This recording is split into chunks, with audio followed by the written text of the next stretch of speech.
Hello, everyone, and welcome to the Noohra Foundation and to a new series that I'll be doing called Inner Awakenings from an Ancient Language.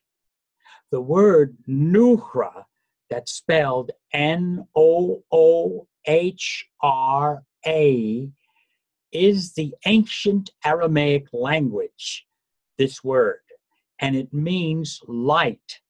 So the Noohra Foundation is the light foundation. That is the light that the Aramaic language gives to us to awaken an inner sense of who and what we are. So welcome to this new program and to the foundation. People have often asked me, what do I mean by Aramaic? Don't even know what Aramaic is. Aramaic was the language spoken by the Hebrew patriarchs and by Jesus of Nazareth and his disciples and early contemporary followers before Greek ever came into the picture. And all of his truth was done in that language also. But it opens up a whole new world to us. So we welcome you to this new and exciting program. We're going to adventure into the ancient Near East and a particular area of the ancient Near East that the ancient Greeks called this place Mesopotamia, but in Hebrew is called Bit Naharaim, and in Aramaic it's called Beth Naharain. This means the land between the two rivers. What rivers? The river Tigris and the river Euphrates. Today we don't know it by that name. We know it by the name of Iraq.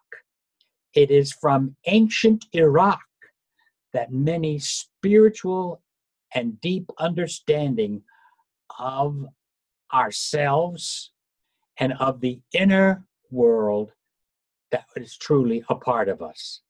It comes from this ancient land, and this is what this program is going to be about. So we welcome you and hope you enjoy it. Now, speaking of that ancient land, Beth Naharain, the land of the rivers, the two rivers. Without this land, we wouldn't even have our civilization that we know as European and American civilization. To back this up, I'm going to quote to you from a historian, and I'm going to read to you what he says about this land. And this is very important. You realize this. And you'll understand why I say we wouldn't have the American or European world without it. This is his book, Our Oriental Heritage by Will Durant. And he says, concerning the Middle East, he says, in this rough theater of teeming peoples and conflicting cultures, were developed agriculture, commerce, horse and wagon, coinage, letters of credit, crafts, industry, law, government, mathematics, medicine, drainage systems, geometry, astronomy, the calendar, the clock, the zodiac, literature, music, sculpture, architecture, glazed pottery, fine furniture, monotheism, cosmetics, jewelry, monogamy, checkers, dice, the 10 pins, and something we don't like, income tax, wet nurses, and beer. Beer comes from this ancient world that we know as Beth Naharain, the land of the rivers, which we called anciently Mesopotamia, from which our own European and American culture, derived by a continuous succession throughout the mediation of Crete, Greece, and Rome. The Aryans did not establish civilization. They took it from Babylonia, Assyria, and Egypt. Greece did not begin civilization. It inherited far more civilization than it began. It was the spoiled heir of 3 millenniums of arts and sciences brought to its cities from the Near East by the fortunes of trade and war. In studying and honoring the Near East, we will be acknowledging a debt long due to the real founders of European and American civilization. I have a little condensed saying of what Will Durant said in his history book. He has 9 sets of books, which I have them all. In my book, Let There Be Light, I do a brief write-out on what he said about the Near East. He also said Greece received much. It became the inheritor of 3,000 years of Near Eastern arts and sciences. All this arrived in Greek cities through the fortunes of war and trade, which brings us then to our next idea, which is Aramaya, Lishana Aramaya. What is Lishana Aramaya? That is the Aramaic language. Aramaya means Aramaic, and Lishana means language or tongue, the tongue of Aramaic. All right. What did it look like? We do have manuscripts. I have here with me right now, I have one from the Freer Gallery of Art in Washington, D.C., the Smithsonian Institute. And this, of course, is a photostat of it, but it is the ancient Aramaic language, so you can see what it looks like. So often it's been called something else, but it is Aramaya. It is not what scholars have called it because of what the Greeks renamed this language. The Greeks called this language Syriac, and they called the country in which they were conquered Syria, but it is not called Syria. It is the land of Aram. If you're reading the Hebrew scriptures, or if you're reading the Aramaic scriptures and the Bible, it refers to them as Aram for Syria, and the name of that language was Aramaya, Aramaic. But because of the influence of Greek, we call it Syria and Syriac. Today, we call this land Syria, and we refer to that language as Syriac, but there's no such thing. This is a misnomer. It should be Aramaya or Aramaic. And I'm going to show you now. This is what I have. I have the complete Old Testament, which is in the British Museum. I have the photostats of that, and I also have the complete New Testament in Aramaic, and the photostats of it, which is in the Smithsonian Institute. And I'm going to show you what we call the Gospel of Matthew. Mate. Some say Matai. And it begins over here, starting right here. And the first 2 lines really is what the scribe wrote. It's not the beginning of the gospel, or what we call the gospel, which in Aramaic is not called the gospel. It's called the preaching of Matthew. There are 4 documents we have concerning Jesus of Nazareth, and that is Matthew, Mark, Luke, and John. But it is not called gospel. Their books are not called the gospel according to Matthew, Mark, Luke, and John. It is the preaching of Matthew, Mark, Luke, and John. And how you say their name is Mate, Marcos, Lucas, and Johannan. And this is what it looks like. And it begins over here on this side of the page, and it goes from the right to the left when you're reading it. And it doesn't start until the third line. First, verse 1 really starts, and the third line going down. So you can see, I'll put it even closer, so you can see how the letters are shaped and what they look like.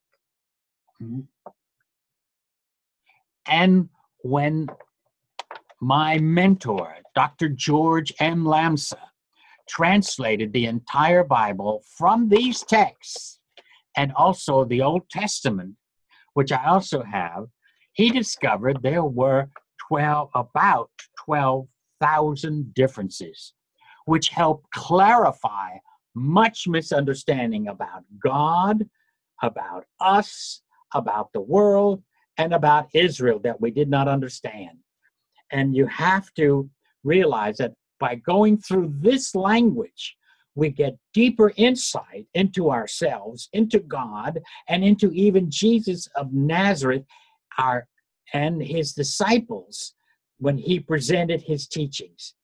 His teachings become clearer, even many things we've heard, and people have taken scriptures to their own detriment because it was based on translation. No one owns the Bible. Everyone owns translations. And when you deal with translations, you're dealing with interpretations, and you're dealing with the mindset of the translator or translators. And in fact, there is an Italian saying that we have, which says the difference between traditore and traditore.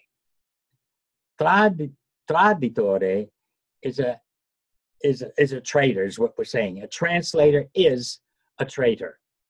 And you have to understand why. Because it's so hard when you go from one language into another, you lose something. Of course, you can't lose it completely, but you do lose something of the fineness and the way the language is being represented, and we can get a wrong picture. For instance, if we refer to the Lord's Supper and we refer to the table, and the word table is used, but you see, doesn't mean a table like what you got to think Near Eastern. So not only do you have to know the language, but you have to know the Near Eastern culture behind it. So when we picture the supper of Jesus and the 12 apostles, what we get is an Italian picture. And what we see of these pictures, we see it as an Italian representation. The whole room, for instance, Leonardo da Vinci's painting of the supper, the Last Supper, and the Supper of our Lord. He is in the center, and his disciples are spread out on the right and the left, because he was doing a study on the reaction to Jesus when he spoke and to his apostles. And he said, someone is about to betray me. And they're all shocked. But this is not really how it is at all. Instead of this Italian provincial setting, you have to see it in the setting of the Near East. We see Jesus sitting on the floor, perhaps on cushions if they had them. And the table is a cloth spread on the ground, a beautiful cloth with trays of food and not a literal table. In fact, even when we think of the word angel, which again is Greek and not Aramaya and not Aramaic, because when we even say the word angel, it's coming from the Greek language, angelos, but in Aramaic it's malacha. Malacha in Aramaic means messenger. And the picture we get is from the Near East. And instead, we think in terms of Scandinavia. When we think of angels, we think of Scandinavian beings, blue eyes, light skin, we think Scandinavian instead of Near Eastern. It's the same thing with the supper scene. They're in a circle around the cloth with the trays of food. So you see, just mentioning these few things, there's already a big difference.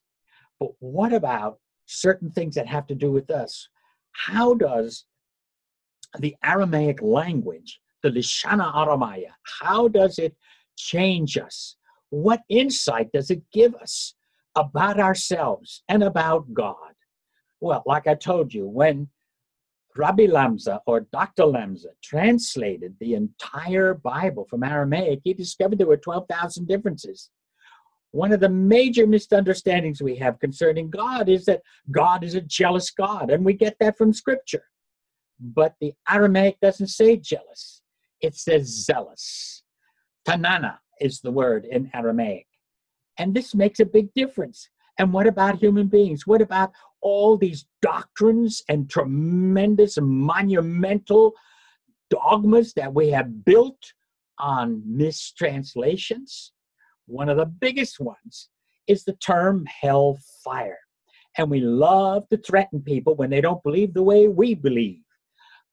This is where the Aramaic language clarifies and opens us up to a different understanding. This was an idiomatic phrase.